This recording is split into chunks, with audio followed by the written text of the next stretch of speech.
Okay.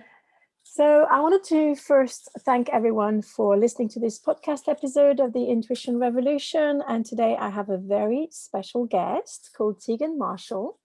She is at the moment in Mexico, but initially from Australia. And I would love for her to first tell us what her business is about.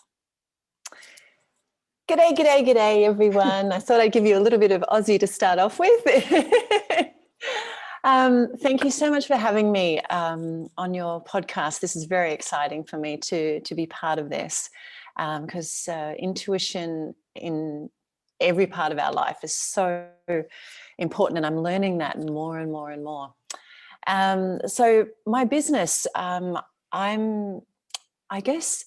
basically help people to do what we've been doing for the last 5 years. So I help people to, come to who have decided that they really want to spend, the rest of their lives traveling, or at least, the next few years traveling. And I help them to make a plan for that and actually turn that plan into reality. So that's what I help people do. So I love doing it. I have courses and resources and all those sorts of things.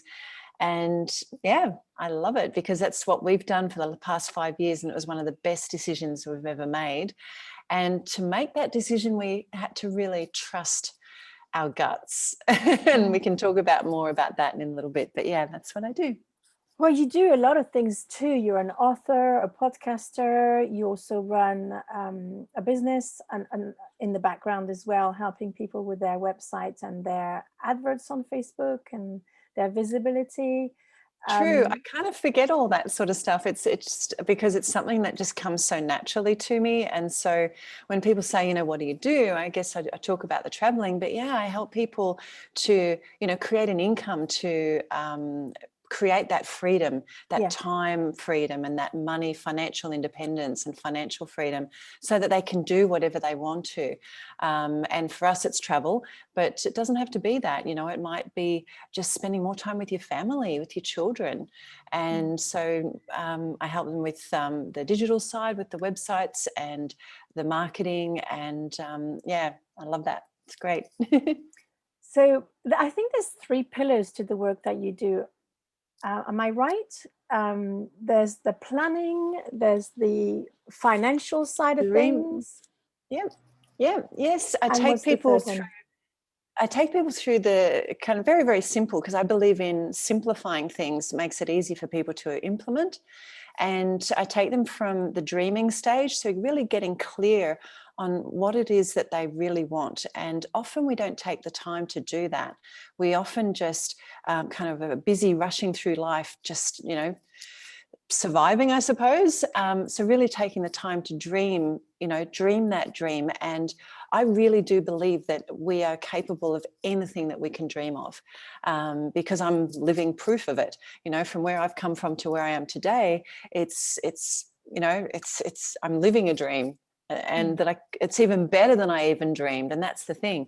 So I take them through the dreaming process and getting clarity, and then through the planning, which is all the, the financial side of it and the logistics side of it and the, decluttering, kind of downsizing side of it, if that's what, you need to do.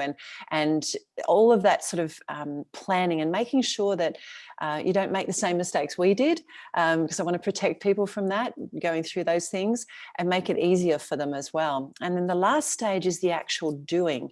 So it's really, booking those that dream and that goal, and making it happen, and taking those steps and holding their hand through that whole process, so that you're not alone, because it can get very lonely. Because often when we take these steps to follow our dreams and to follow our heart and our soul that's leading us, it often requires going against what your friends, family, colleagues are telling you. Absolutely. That you should be doing. And so having someone there as your wingman or wingwoman, wing person, is really important to just holding your hands and to remind you, what about your dream, and to help you so that you don't kind of make the mistakes, and to just really be there and cheer you on. is really important. And I carry people through not just the doing side of it, but also sustaining that as well.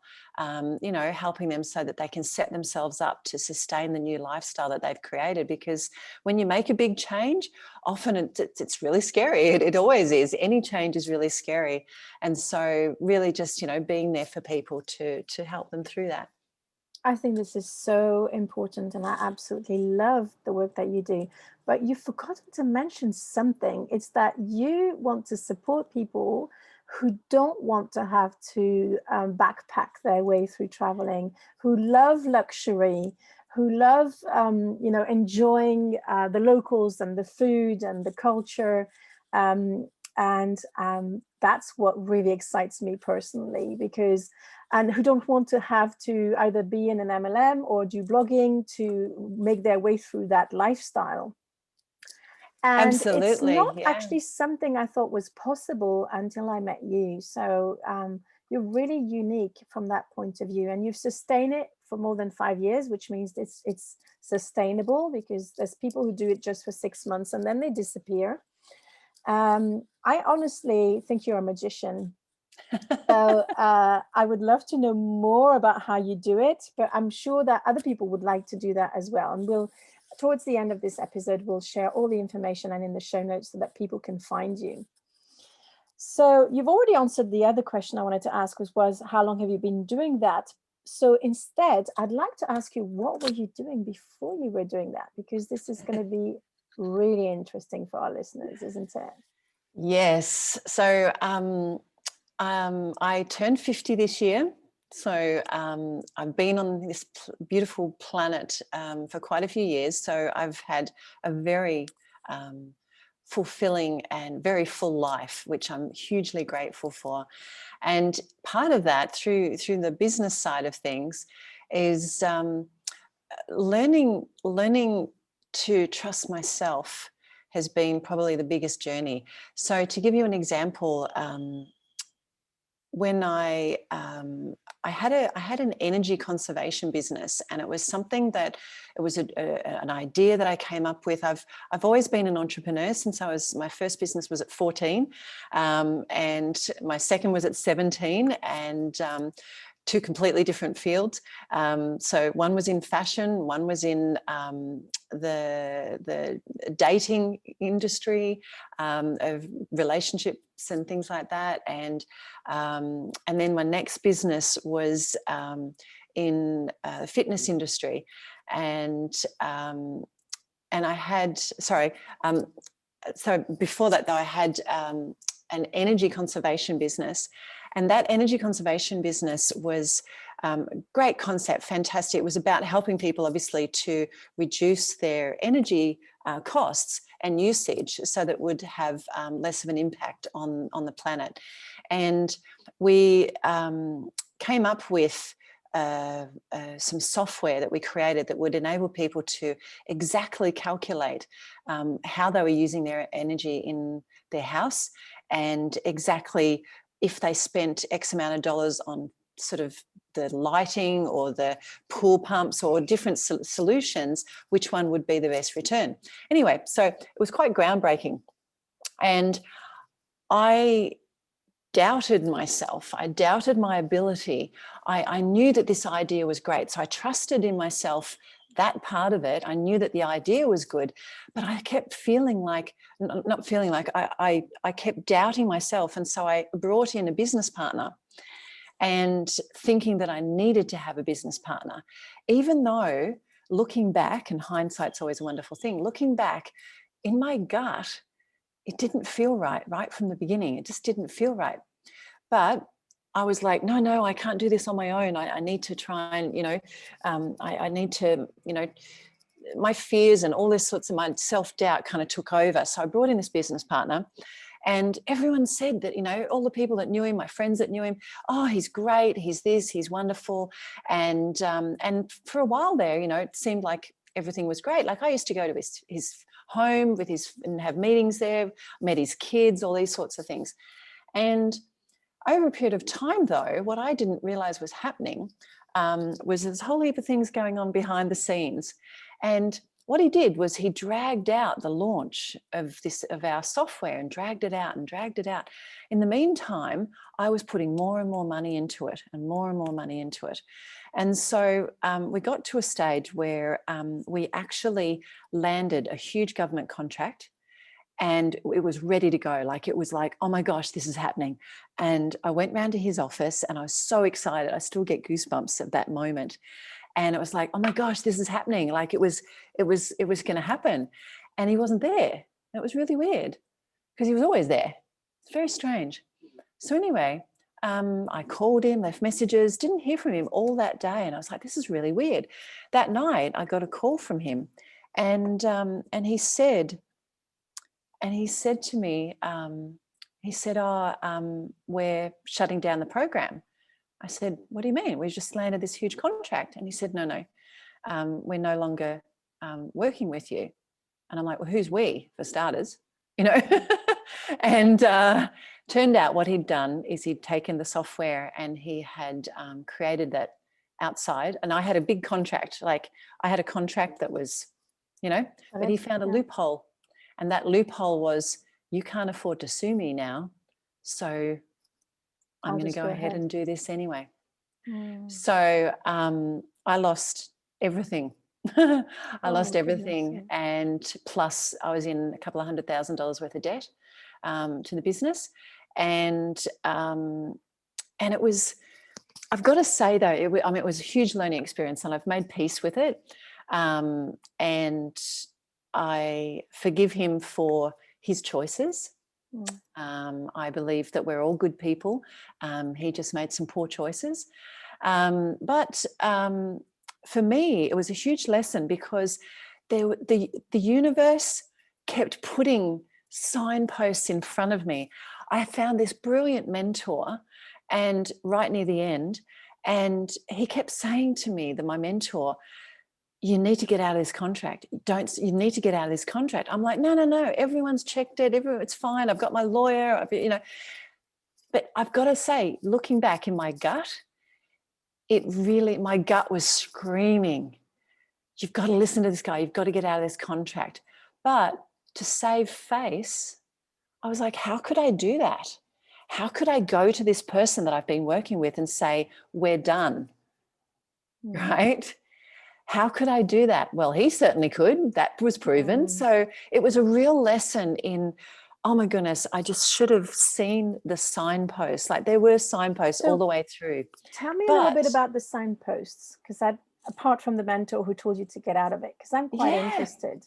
It was, so when we started working together, it was things just not adding up. Like, and for him dragging things out. So for example, with the software, it would be like, okay, it's ready. And he would we'd go to test it and something would go wrong with it, but I couldn't find. Now, I'm not a software developer, and he brought in one of his software developers. And so it was really entirely my gut and just things not adding up. And so signposts of like, I don't know. All I can really say is it was gut feeling, stronger and stronger and stronger, and it got stronger and stronger and stronger. It's like, but what would stop me from taking steps was my fear of, saying the wrong thing, doing the wrong thing. I felt like I didn't trust me. So, I'm not a software developer, so what would I know? But I created the Excel spreadsheet that the software was developed from. So of course I knew. I knew exactly how it needed to work. So it's this self-doubt that, and the logic gets taken away because of the fear and the self-doubt. And goodness me, I had 2 successful businesses before that. So why did I need a business partner? And so I really appreciate you sharing this so candidly, because there's a lot of people who will be able to relate to that, especially women who might not have the confidence and who think that they need someone else to help them. And then of course, if that person comes with high recommendations, it's almost like you're going to ignore all these signs. You're going to ignore all these signposts because they don't fit with what someone's told you. And it's our conditioning as well. Yeah, Pardon absolutely. me, I was just being is interviewed like 5 minutes ago, just before this interview, yeah. and by a lady, and I said this exact same thing. We have been conditioned out of trusting our gut. So had you acted on it, people would have probably told you that you were irrational, or that you were, don't be stupid, or this or that, But or the also, other. because I was stepping into an industry that I hadn't worked in before, and I'm not a software developer, you know, I'd been conditioned to think as a girl, right, that I couldn't create something like that by myself. Don't believe that. That's so not true, and I want to break that. You know, the software did work based on what I'd created from the Excel spreadsheet. Yes, I didn't know how to do the coding. You can always hire someone to do that. Yeah. You don't have to go into a business partnership for that. You can always hire anyone to do the parts of your business. If you have a dream, if you have a vision, you're the person that can do that. And it's about trusting that. And I can't stress that enough, of just believe, no matter what the conditioning says, it doesn't matter what industry, it doesn't matter. Sorry, I'm getting all riled up. It doesn't matter what, I've had successful businesses in, like I said, in fashion, in energy conservation, would have been, in the dating industry, in the fitness industry, in the technical industry, and I'm not even a tech wizard. I hired the right people. You can. It doesn't matter what industry. If you have, if your heart and soul is pulling you towards creating something that that the world needs, then who am I to doubt that? It's bigger than me. I can see a lot of business acumen in you. And I want to honor that. I'm just a little bit like hurting for you. What a lesson. And what a painful lesson. But it's a positive after that, because I went on to create a business in the fitness industry. Always been into fitness. It's always been a passion of mine. I was an aerobics queen in the 80s. And I love that. I loved it too. It's funny, last night I had a thought of like, maybe I should do some of those aerobics classes from the 80s. They were just so much fun, It was like, 80s music. Resist. Exactly. Yeah. And maybe we should bring out the leg warmers. They did do another cycle in the fashion industry. They came back recently, last year. My daughter loves them. A couple of years ago, They're a so year ago. comfortable. Yes, they're fantastic, and I love them, and the headbands and things like that. But so I actually followed my intuition in regards to creating a fitness industry. It was fitness studios before these were a thing, and it was hugely successful. And once again, I was going against the grain, because there weren't any fitness studios at that point. There was 2 in Australia, 2 other fitness studios. Wow. I didn't even know about them until I started into it. And then I'm like, oh, okay, let's chat. Let's, help each other. So yeah, I saw a need. There was, you could have a personal trainer at home, or you could have, go to the gym. And I was like, there kind of needs to be something in between, where it's kind of like a boutique, comfortable, but you can have all the equipment and things like that you can't have when you train someone at home. And so I followed my gut with that, and it turned into a hugely successful business with several sites and studios, and turning over more than $750,000. So within its first couple of years. So so don't feel bad. It's all learning experiences. And this is the thing, when you don't follow your intuition, it's okay, because it's always a learning experience to make sure that you do. And we can only be human at the moment, in this human experience. And so it's really just forgiving yourself and brushing yourself off, standing up, and starting again is part of it, because learn from it. Beating ourselves up does not serve our higher good, our current selves, any of that at all. And so it's really important to just to tap into that, to learn from it, and to tap into that intuition and that guiding force, because good things can come from that. And, more recently, this is what we had to do in order to decide to travel the world, because all of our family and friends, no one else our age was doing it. All the 20-year-olds were doing it. That's a thing in Australia. It's like you finish university, or actually between high school and university, it's huge. Or when you finish university, you take a year. Yeah. Which is more the case. So you take a year, a gap year, and you travel and you backpack around the world.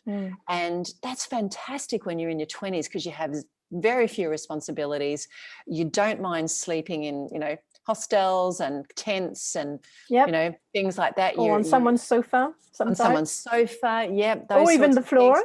or the airport, or the train station, those sorts of things. Always choose carefully though. It's you don't mind when you're 20, but when you kind of, I don't know, and there's still people my age that absolutely love that, but I kind of like camping when the tent's already set up for me. It's a nice comfy bed with a nice we call them doonas, duvet, fluffy feathered down cover, and fluffy pillows and nice fluffy towels and things like that. I love that kind of camping. And then I don't mind putting my hiking boots on and going for a hike and things like that. But I really do love my creature comforts. And I much prefer when you get in a plane when we can again, but, which is, it's coming. It really is. I can see the light at the end of the tunnel. I love turning left instead of turning right, and it's just, I don't know, as I've matured, we don't use the O word, we don't get old, we just mature. As I've matured in life, I really just do love my creature comforts. And so we were looking at, we didn't want to wait until retirement. One of my dear friends passed away, and she was younger than me, and she never got to do the things that we wanted to do. She wanted to do. She never got to do as much traveling as she wanted to do, because she did it in her 20s, but she didn't do it later. And I really, I actually decided before I met my husband, that's what I wanted to do. That's what I put out to the world. And I was actually, I was on a vacation, sitting in I was working in the corporate world at the time, and it's a whole nother conversation for another day.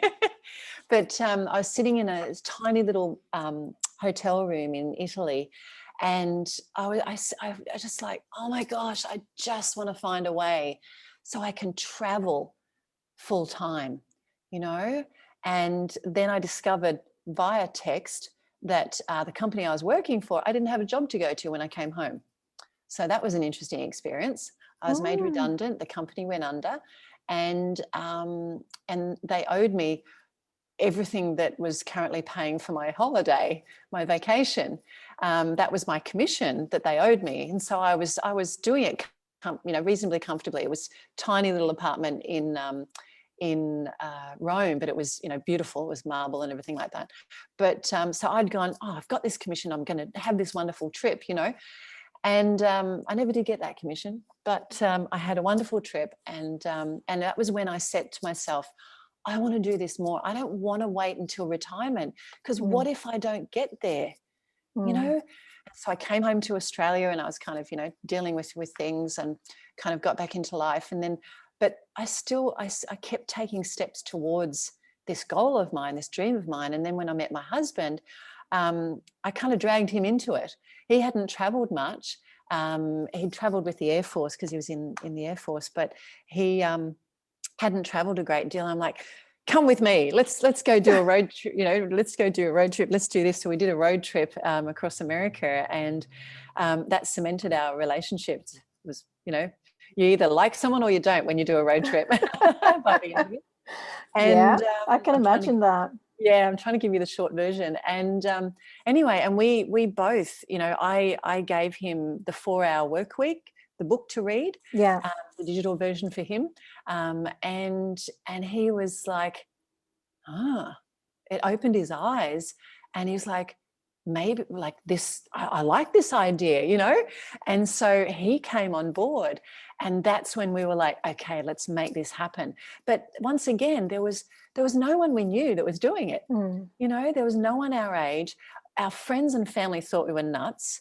Oh no, you should As they stick would, with, of course. you know, you should stick with your secure business and job, and, you know, that sort of thing, and work your little tushy off until retirement, and only then you're allowed to enjoy yourself, you know. Yeah. And I don't blame them for that. Love this idea, and I've always believed in that. Even when I was a lawyer, I was like, because I could see people around me, the only thing that kept them going was the holidays.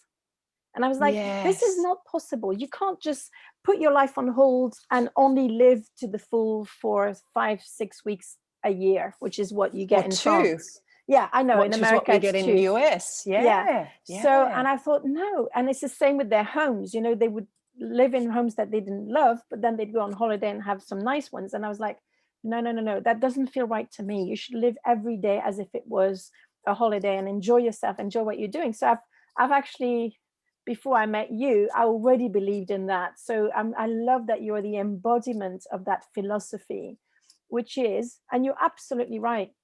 You have people who drop dead literally after they retire, and they've saved all their lives to have some good time afterwards. And I think even though this could be a dream for our parents or our grandparents, I think this is it. I think we're the generation where we need to throw this out the window, because at the same time, you never know from one moment to the next if you're going to have a job.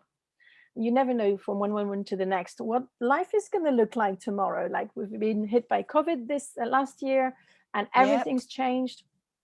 But what I could see, and this is something I want us to have a chat about, because I always believe that you should continue to run your business through COVID, because it takes so much time to prepare to travel at that level, probably almost a year, 6 months to a year.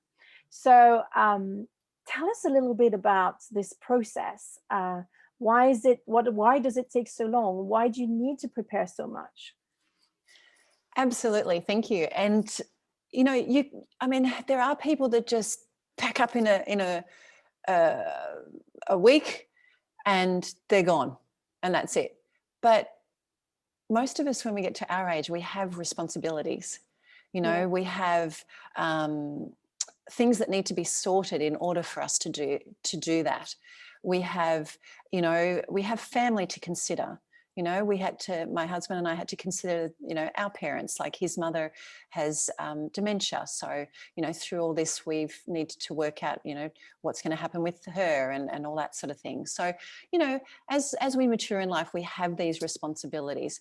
So I also, to sustain it, I also want to set people up so that it is sustainable.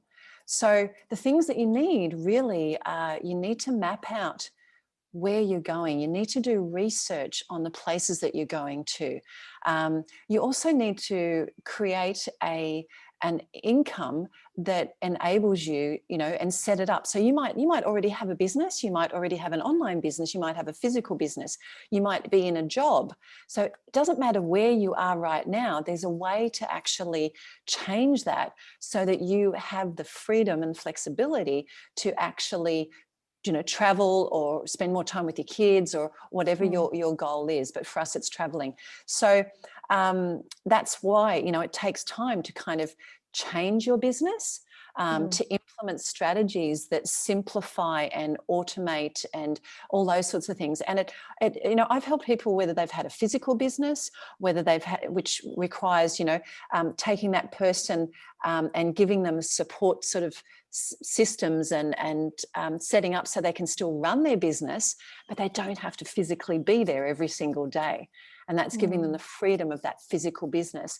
And, then we have, clients who who have an online business, but perhaps it's not structured in the right way in order to give them that freedom. You know, they've kind of almost replaced their job with their business, and so they have to be in there constantly, and they don't know how to delegate, systemize, and everything else. And and then you've got people who, you know, have kind of, you know, have a job, and they're like, you know, oh my goodness, like, how do I create that? And we're so blessed in this time in the world to have, and I think COVID really showed us this, to have, you know, the technology, like you can get internet in some of the most remote places in the world, you know. And so I think now COVID has shown people, forcing us to work from home, what's really possible and what's out there. So we help people move from having a you know, job to actually, you know, and there's so many different, you don't have to be a blogger, you don't have to be an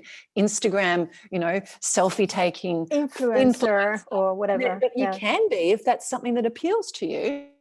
And you don't have to do MLM, multi-level marketing, but if you want to, then that's okay too.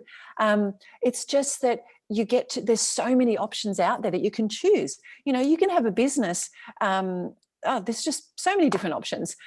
So this is why it takes time to really create this stability for you, because sure, you know, I'm all for, like, for the last 12 years, I've helped people find the courage as a coach to, as kind of like a side thing that I was doing, help people find the courage to, you know, face their fears and to do the things that they really want to do.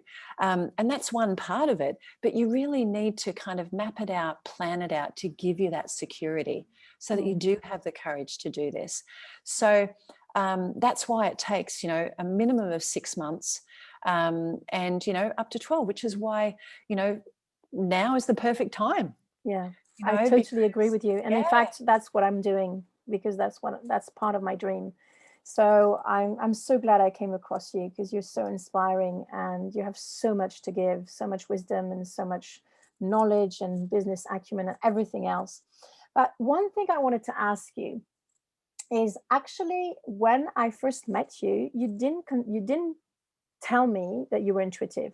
You didn't consider yourself intuitive. You didn't recognize it, and you almost ran away from it, didn't you? Or if someone mentioned the word, you were like, no, not me, not for me.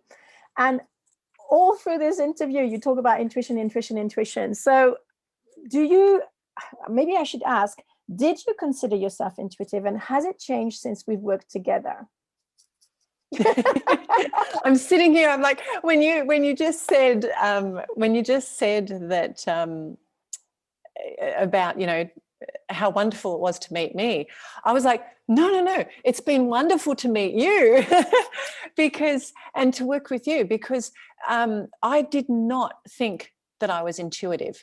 I knew I had gut feelings, you know, and I could see, looking back in my life, the times when I did trust my gut feeling and the times I didn't, which I've given you some examples of, you know, it's like, oh, wow, I really need to learn how to kind of trust that gut feeling. But if you talk to me about intuition, I was like, no, that's so not me. Like, I really don't, I cannot sit. I do yoga, but I cannot sit, and I do meditate, but I don't, like, it's not kind of like, you know, sitting there with the incense burning for you know, having to meditate for ages and ages. I kind of do it really strategically, if that makes sense.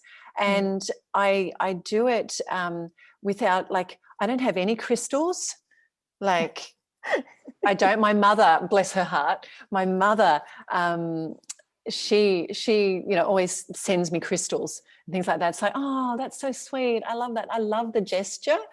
I have no idea what to do with them, right? And so this whole, I call it like woo-woo kind of stuff, you know, fluffy unicorns, all that sort of thing. Like, I didn't want to, I was afraid to lose myself in that, because I'm an entrepreneur. You know, I've started and grown several companies. I've worked in the corporate world, you know, with national marketing and campaigns and businesses and things like that. Like, I don't want to lose that Mm. I cherish in my brain to, you know, the woo-woo, if that makes sense. So I was really scared to lose that drive, to lose that entrepreneurial spirit. And so I always kind of kept away from all that. I love yoga and that sort of thing, and I have learnt the benefits of meditation, but I do it in very short stints, very strategically when I need it, and it's like done, yep, let's go, So well, I think the problem is it's in and then the I industry. met you. And it's all changed, and it's taking. So I just want to say, pardon me for interrupting. I just want to say, then I met you, and you showed me how to do it. Like, you're a shining example of using your intuition in a way that works with your business, works with your life, works with everything, without having to lose yourself in an ashram for 10 days of silence, which I'm sure is very good for people. And I'm sure I've read it's a wonderful experience, but I don't know that who knows in the future, but that's just not my thing. Yeah, exactly. And I'm glad you mentioned this, because my tagline is that I want to teach intuition without meditation, crystals, or having to give up on coffee and wine, because there's this myth around the fluffy unicorns that you need to do this, that, and the other. And it deprives people of the opportunity to tune into the intuition that everybody has. It's there. And you don't have to follow someone else's blueprint to access it. And it speaks to you in very, very different ways. So that leads me to the next question, which is, how do you receive intuition? You talked a lot about gut feeling. Is that yeah, look, I'm still learning, and your what you teach and the different it's every session with you, I just learn more and more about how it shows up, and I'm like, and then I look back at my life, I'm like, oh wow, there it all was, there it was, trying to guide me. And it warms my heart. It doesn't scare me anymore, because it's a very powerful thing, kind of, to tap into your intuition. And it's like, sometimes when I look at it and it's kind of saying, oh, this here's an idea, here's something you could be doing. I'm like, oh my goodness, how am I going to do that? That just seems so huge. So it's about really, but the way you teach it is, it's giving me more and more confidence with it, because you help me to see things. I'm a very visual person, so to see things, to see signs. The universe puts in front of us the things we need in order to make what we're supposed to be doing come to fruition. And so it's a matter of seeing those things. And so it's not just feeling, and, feeling like I get a feeling in my gut. That's probably the simplest way of explaining it. But I'm now learning through working with you to sense it even more slightly. Like I get what I call now a truth rush, which is when I get goosebumps, when I'm explaining something, or I'm and it's like, oh, okay. That's obviously, and that's why I call it a truth rush, is because it's like, well, that's it. That's my intuition kind of saying, yes. Yeah. Yes. I used to get tinkles at the top of my head, like almost like someone was tickling me at the top. That was, and nobody told me what it was back then. And I was like, holy cow, what is this happening here? Yeah. Everyone gets it in a different way. Some people get goosebumps, some people get pressure somewhere. And this is what I love to teach, is for people to recognize how their intuition speaks to them. So I'm glad that that you're learning to do that for yourself. And I feel very privileged to have you as my VIP, and that you've chosen me as a guide to do that, because it's like living your life to the full, isn't it? Oh, it's taken it like, what little you know of my life, I've lived a very full life. So I have lived a full life, but it's taking it to the whole next level.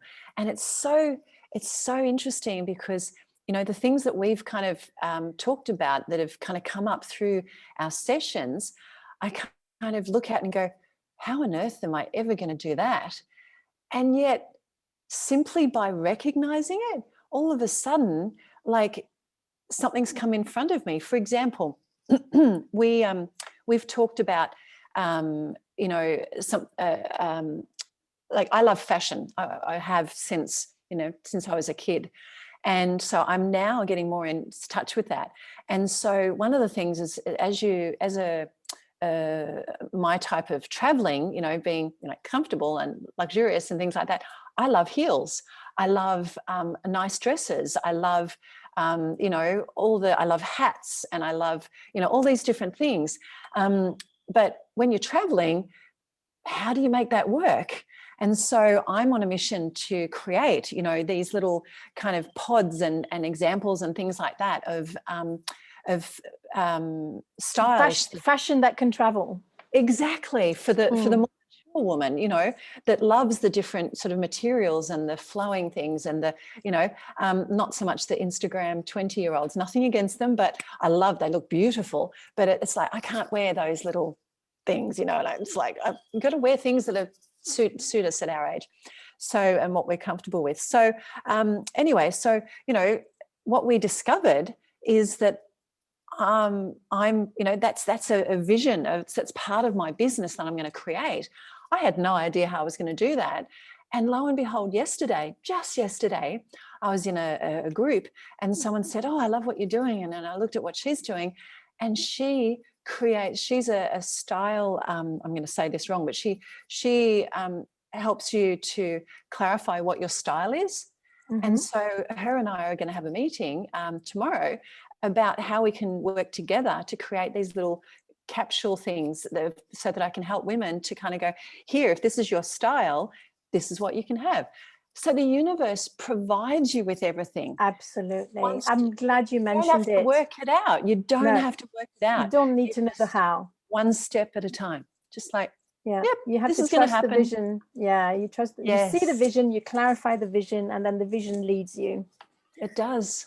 Yeah, but you got scared at first, didn't you? You were so scared when I told you about that fashion thing. Yes, I was like, I finished that session. I'm like, yeah, okay, it sounds exciting, you know, because fashion's been in my heart for a long time.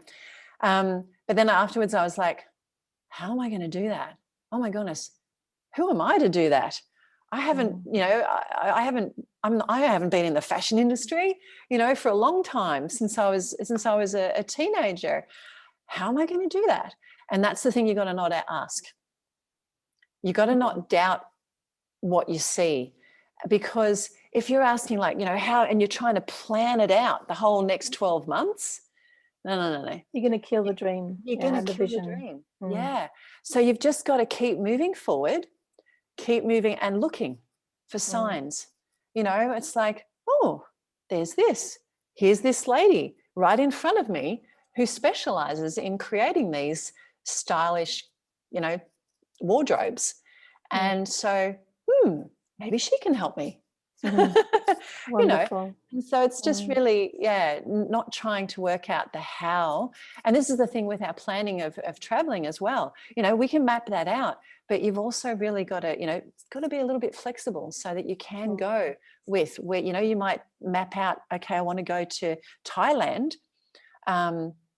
But, you know, something might happen. And so it's about having these fluid plans so that they're flexible as well. Yeah. It's flexibility within structure. I think that's how intuition works too.